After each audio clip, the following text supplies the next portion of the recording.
Hey, live on Pat Soundbytes Unplugged podcast, keeping new music alive on the radio, on the videos, on the YouTubes, on the Zooms, you name it, we got it. And it just doesn't get any better than that. You can play the hits, but everybody's done that. But do you play new music like I do? And if you follow me, you know I got the best of the best, and I got a returning guest coming back at me from Canada. Yeah, Myke, Penney, and the Jailbirds. And I met Myke, I want to say 2 years ago, with their EP Jungle, and started playing their tracks. And we had a great Zoom, I want to say in May of last year. Hopefully you caught that.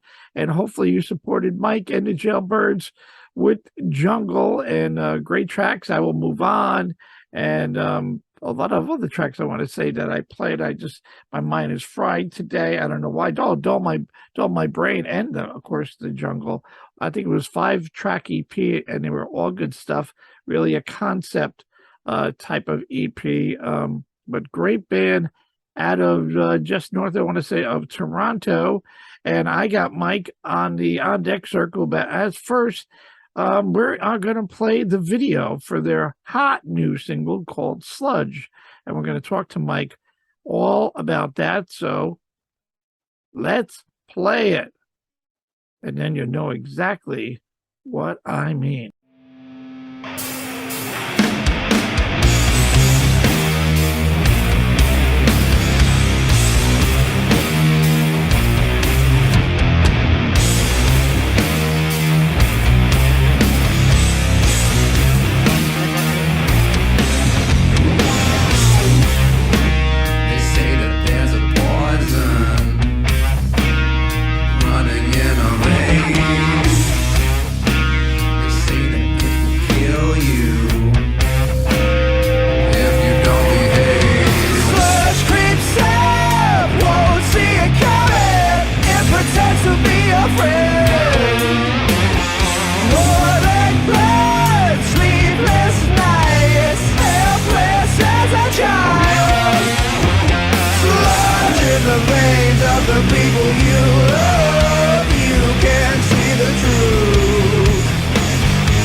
Myke here on board. Myke, Penney, where are you?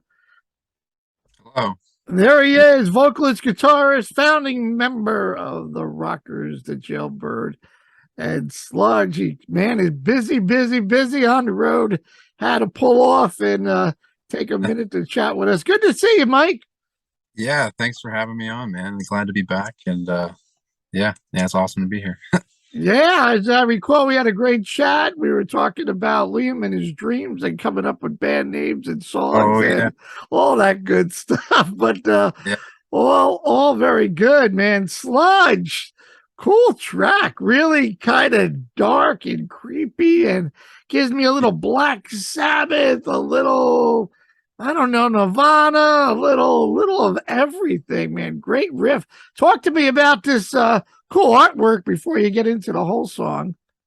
Yeah, no, thank you very much. The artwork was made by our friend Agelos, who's if you want to look him up online, his handle is Be Wild Brother, all one word. And he's from Greece, Athens, Greece, I believe. And Liam, our bass player, found him on Instagram. I think this was probably 2.5 years ago now at this point.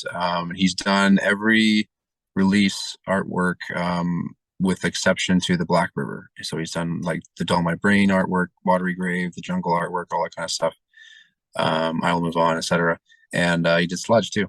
And so yeah, it's always great to work. That is pretty cool. I like it, man. I like it a lot.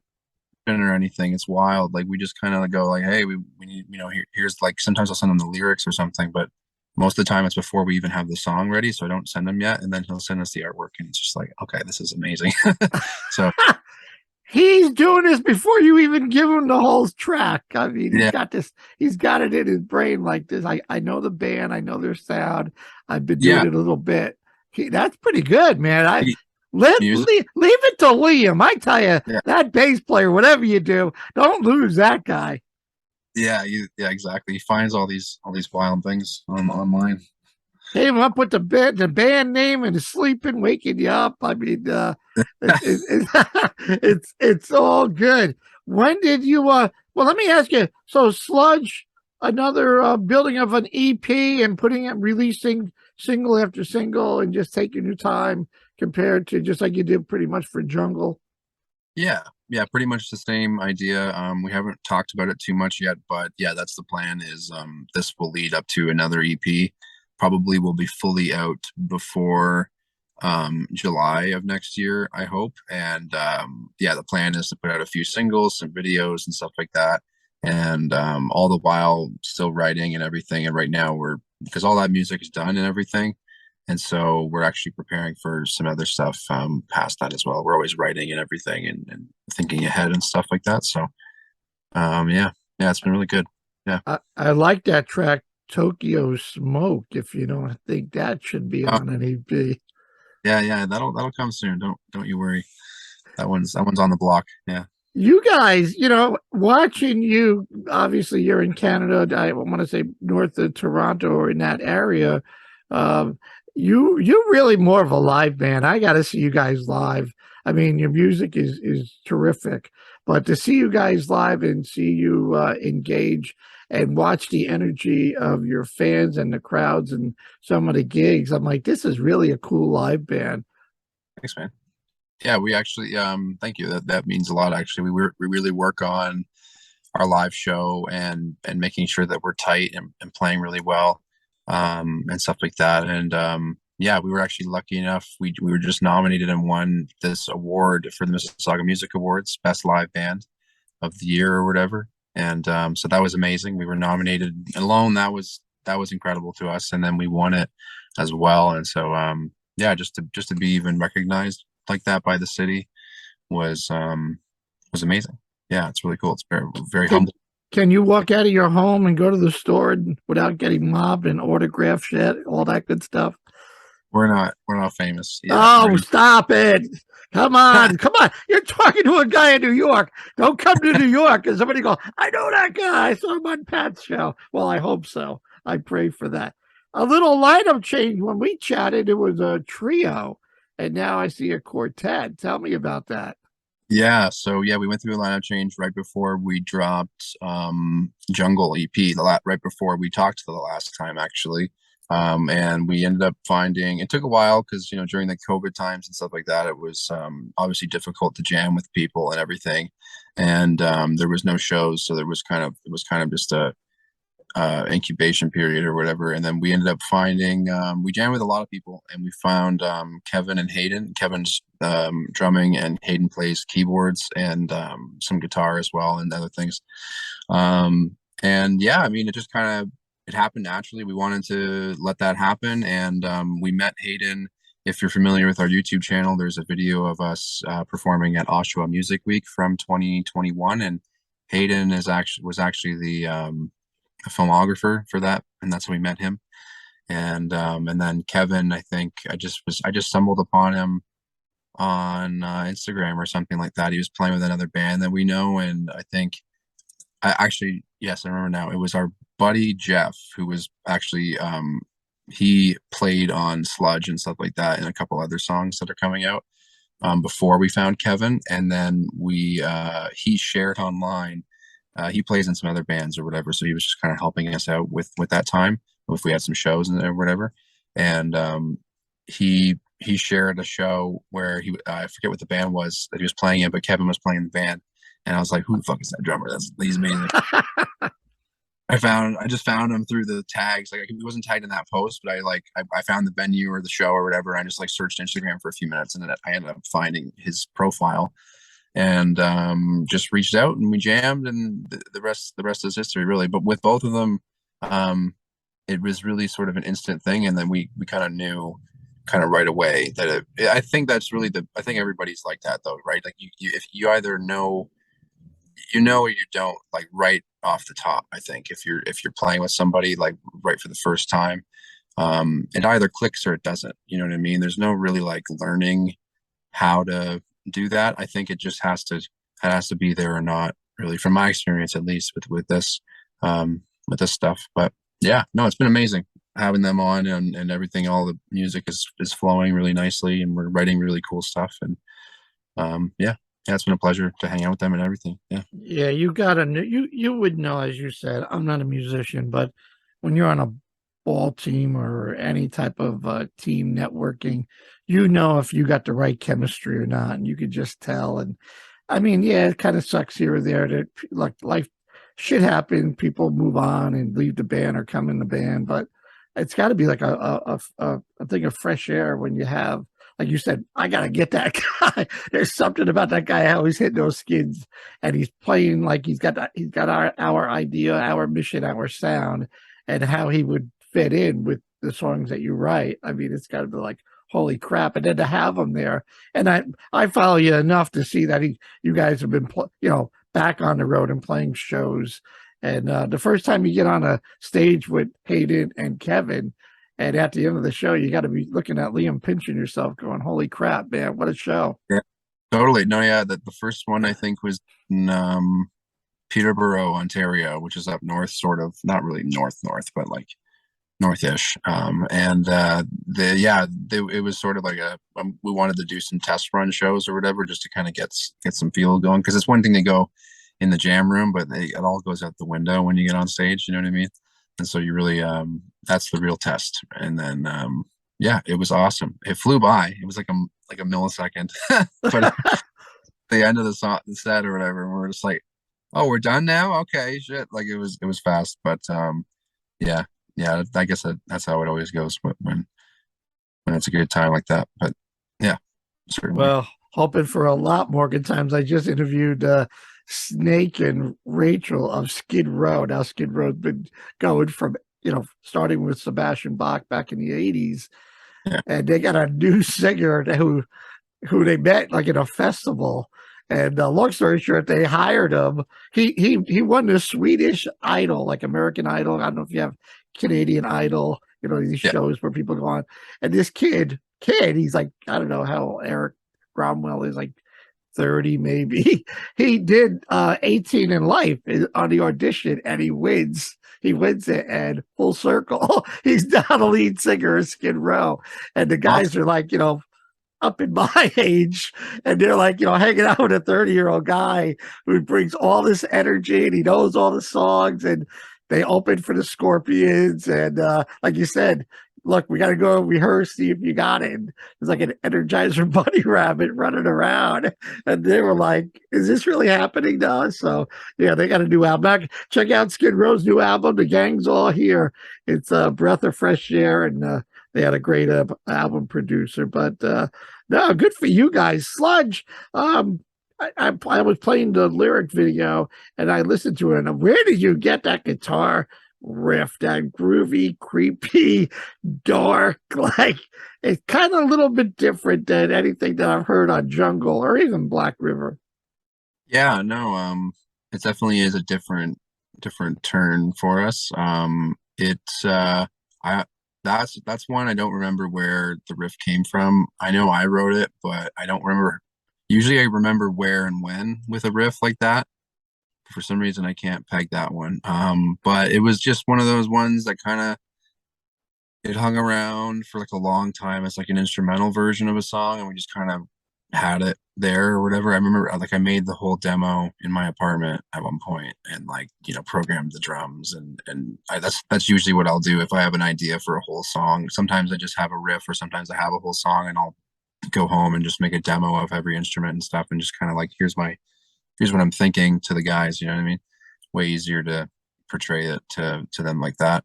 And it just again it just sort of like lingered around for a while, and then we had some. Once we found the perfect subject matter for the song, the lyrics, and then once that happened, we were like, it was pretty much a fan favorite. We started playing it live a little bit, and we had a really surprising response from it because it's really heavy and stuff, right? So we were thinking, it's another heavy song, whatever. It's not like a pop song or something, but it seemed to get a really good response from people. And even like our producer and everything, we were just like, which song should we put out next? And he's like, Sludge, please. We were like, okay. It's always the one that you're I feel like it's always the one you're not necessarily impartial to, but the one that You You didn't least expect it, right? I mean, it's not, but it's a good thing, it brings yeah, diversity to the band. yeah, It shows that you can go outside, you can make a left-hand turn and a right-hand turn. You don't have to follow the same mode. I like yeah, surprises, and that's what makes a live show. I mean, you can listen to the album, the EP, but when you go to a live show, I expect maybe just a little bit more of a jam or something a little bit different. exactly. Yeah, in the same way. Yeah, if I want to listen to the album, I'll just stay home, right? Yeah, exactly. I mean, that's what it's about with a live show. It was almost the same trend though. With Sludge was still like a toxic, Jungle was this whole, I want to say addiction type of concept. Um, Yeah, but Sludge is like, again, like a toxic relationship, poison in your yeah, veins when you least expect it. I'm trying to think. I'm a lyric guy, so I close my eyes and try to understand what the message is. Although that's what's great about music. It's up to the interpretation of the listener. It could be about, a bunch of hazardous waste dumping in a river in Canada, or it could be about a bad relationship or what have you. And that's what's great mhm. about it. Yeah, yeah, exactly. We've got a few different perspectives on it, so it's always cool to see that. And like, there's been a couple where we're like, oh, I never thought about it like that. Like, even one of our friends said like they thought it was about um like depression specifically, and I was like, oh, I never even like thought about it from that perspective before. But it does work. So that's what's cool about music, like you said, is that it is very transferable like that, and up for interpretation like that. That's always like I always like remember like whenever I go to a big show where there's like maybe it's in a stadium or something and there's like 10, 20,000 people or something. It's always amazing to like kind of look across. Like I saw Billy Talent, ZZ Top recently and stuff off the top of my head, and like to look around at everybody like singing the same song. You know what I mean? They're all probably for different reasons. You know what I mean? They're definitely not all for the same reason. So that's what's mind blowing to me about music sometimes. It's just like it can be put through your own filter like that. It's really neat. But yeah, like you said, their Sludge is about specifically what I wrote it about was toxic relationships and sort of like toxic personalities and stuff like that. And sort of like getting around that. It's sort of like a warning song almost in a way. It's like from the perspective of someone giving a warning, I guess is a better way of putting it. And yeah, I feel like everyone has that kind of story, and they've encountered maybe someone like that. And yeah, Yeah, and yeah, it doesn't even have to be a love relationship. It could be a friendship that you've exactly. had for years, and then you're like, "Oh, this asshole's backstabbing me," and what the hell am I still doing here without It moving on? can be a physical thing too. It can be an addiction to whatever you want. It can be applied to pretty much anything like that. Anything that you thought, like, I guess the main sort of perspective is anything that you thought was good before, you know what I mean? But it never really was, kind of thing. Yeah, you want to get away from the negativity. I mean, I try to tell myself I'm not into the drama and the bullshit. You got anything good to tell me? Great. If not, I'm moving on. It's not. I'm not gonna. And it's cool that you said what you just mentioned. I don't know if you just said you saw ZZ Top recently. I can't wait to see Billy in 2 weeks and hang out with my good friend Billy Gibbons. But whether it's ZZ Top or Def Leppard or whoever, I was saying to Edgar Winter put out a new album, and I got to meet Edgar a couple of times. And I said to Edgar, with everything going on in Ukraine and how fucked up this world is turning out to be anymore, we can go to a show, just like you said, Mike, 10, 20,000 people, or even 50 people for an hour or 2 hours. I don't even know these people. And we're singing the back song, we're high-fiving people, we're having a great time. And it just sucks that we can't carry that positivity out from the arena of the club and bring it into the world that we live in, because life would be so much better. God. Exactly. No, yeah, I think you nail it with that for sure. Yeah. It's like why somebody got to give you the finger to road rage? Or I always tell my young adult children now, just be kind to everybody, open the door, be nice. Who cares if Yeah. they gave you the finger? I can't be bothered with that. There's too Yeah. much too much other things going on. Myke, I always get beat up anymore because I'm not a musician. You got to ask these great guitar players what's their rig, what do they play? They got a Les Paul, they got a Strat. Yeah. What's their strings? What's their pedal board look like? So here you go, all you guitar heads. Specifically for sludge, I mean, most of the time it's the Explorer that I use. I use a Gibson Explorer. It's a 2003, and it's a 76 reissue. It's got Sheptone pickups in it, the BK humbuckers. Brian, forget his last name. It's like a signature model that's kind of like just his tribute humbucker pickup that is specifically sort of EQ'd for an Explorer guitar, and so that's why I got those. They sound great. They're just like an old PAF style pickup. That's the main guitar for the rhythms and everything, and then I use this tone bender fuzz pedal called a Big Fatty Fuzz, and it's made by a guy. His company is called Tribute Audio Designs out in Ontario here, and he's amazing. He built these pedals for me a couple times. Like I think I bought that one online because he used to have a store or whatever, and then I ended up getting a couple of custom things from him as well because he makes these old. It's a trend. You'll notice the reissues of the old stuff and the old style pickups, and then this is a tone bender from like the 60s or 70s or whatever. I think it's a tone bender 2 specifically, if you're wondering. And yeah, that's the main sound through my Morris amp and through a Marshall JCM 800 combo from the early 80s, and also a Diesel Einstein with a Diesel 412. That's the main sound for that is that pedal through those amps, and they kind of have a different thing. I like to use those. We usually put up a few different amps, probably 5 or 6, and then we ended up kind of scaling it back to whatever works, which is, in this case, it was the Morris. Obviously, that's my main amp that I use live and everything, and so that's kind of it's custom made for me and everything, so that's why it's going to have sort of the main sauce that I want. And then the other amps were there just to kind of give it some different flavors. Like the Marshall obviously has a very specific sound, and the Diesel was very tight sounding, very very low end, heavy, and everything. And so then all that put together made that guitar tone. And so there you go. Particularly for sludge, yeah, most of our recordings are pretty much like that, give or take maybe a different pedal, or maybe I've got a Strat with a ship. I only use Sheptone pickups really, so I've got a Strat that I sometimes use for leads, or maybe another rhythm part. Other than that, like I've got a Gretsch guitar that's cool, like a hollow body, but that's the main squeeze is the Explorer and the Morris stuff. And yeah, that's pretty much it. I don't think I'm forgetting anything. It's really a simple chain. It's not that intense. I get asked a lot. Actually, my pedal board looks a lot more complicated than it really is. It kind of looks like a space station, but it's just mainly a loop switcher turning on and off some different overdrives and different, maybe a phaser or something. And most of the tone is in the amp and the guitar, stuff like that. And your hands too. I mean, it's the way you play it mainly. That's what people overlook a lot. It's like Billy Gibbons. We just mentioned him. He's a brilliant example of that. He's not doing anything with gear that nobody else has done. However, he sounds like him, you know what I mean? And he's a monster. It's ridiculous actually how good he is. And I don't even think every time I go to see a show, and it could be on the side of the stage, and now Elwood has replaced Dusty, and Elwood with Billy, and the band's really guitar tech.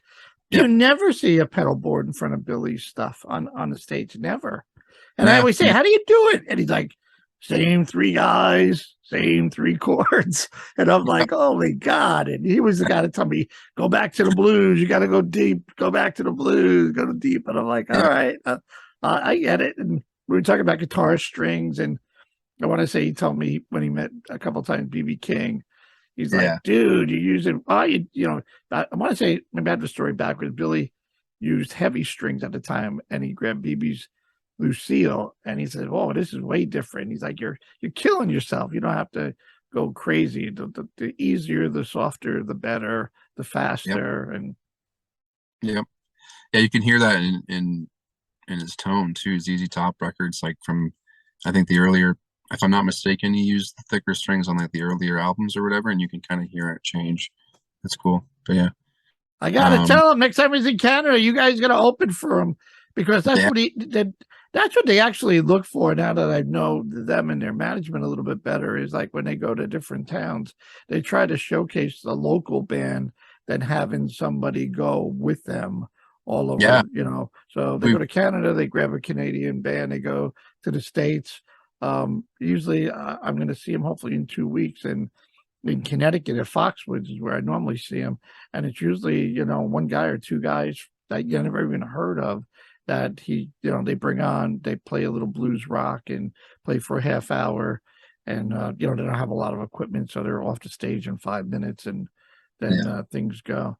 I remember you said one of your favorite guys was Slash. And oh my yeah, God, you got to be watching him play. It's like incredible.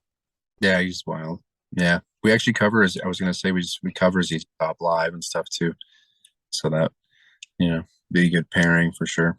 But yeah, Slash I think is he's my guy for sure. He's my top favorite player of all time. He kind of yeah, he really just like I just really resonated with his playing mainly more than anybody at the time. And he It's just funny you mentioned Fingers. And I got to see Stone Temple Pilots not too long ago. I'm a big fan of Robert DeLeo. And Robert's a tall guy, and the bass is almost as tall as him.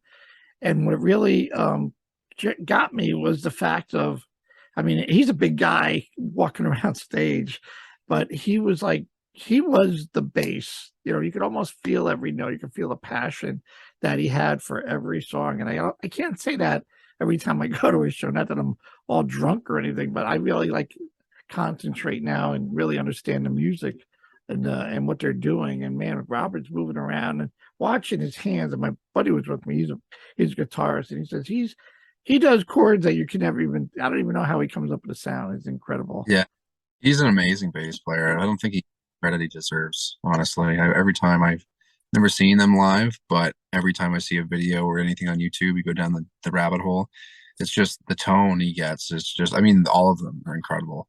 But just he always stands out to me, especially because, yeah, like you said, there's just something about the way he's playing it. It's just that, like, what is that? You know what I mean? Everybody says that exactly. Yeah, What they go home. How did you do? What's he doing? It's like crazy. same note.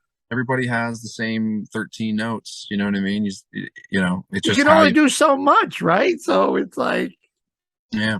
It's like Neil Peart said too. I mean, it's drumming different a little bit, but it's not necessarily, the strike, it's how you get there or whatever, right? Same kind of concept. It's how you play it.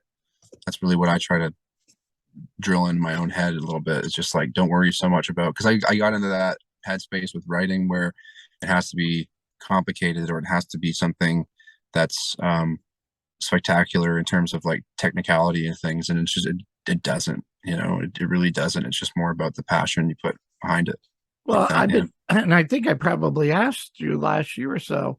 I was asking every guitarist, how would you describe your tone? And I forgot who told me. One of the musicians, and I do interviews every day, like 3 or 4 a day. And one of them said, "It doesn't matter, Pat. If I grab like Mike Penney's guitar, it's going to be my tone. It doesn't matter what guitar Mike owns. Billy Gibbons grabs Mike's guitar, it's going to be Billy Gibbons.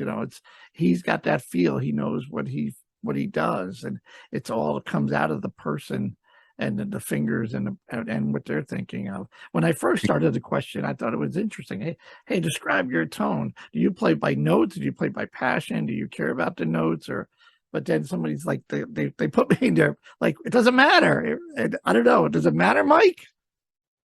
like what matters specifically? What do you mean? I mean, describing, if I say, Mike, describe your tone, if you Oh, grab Billy's guitar, it's still going to be Mike Penney's tone, not Billy right. Gibbons' tone, or Steve Yeah, Lukather or Slash, or it's not going to make a difference, right? that's fact is like I think there's a good story Jerry Cantrell tells from Alice in Chains, and he says one time he had the opportunity to play through Eddie Van Halen's guitar rig. I think it might have been on the tour they did together in the 90s, I think.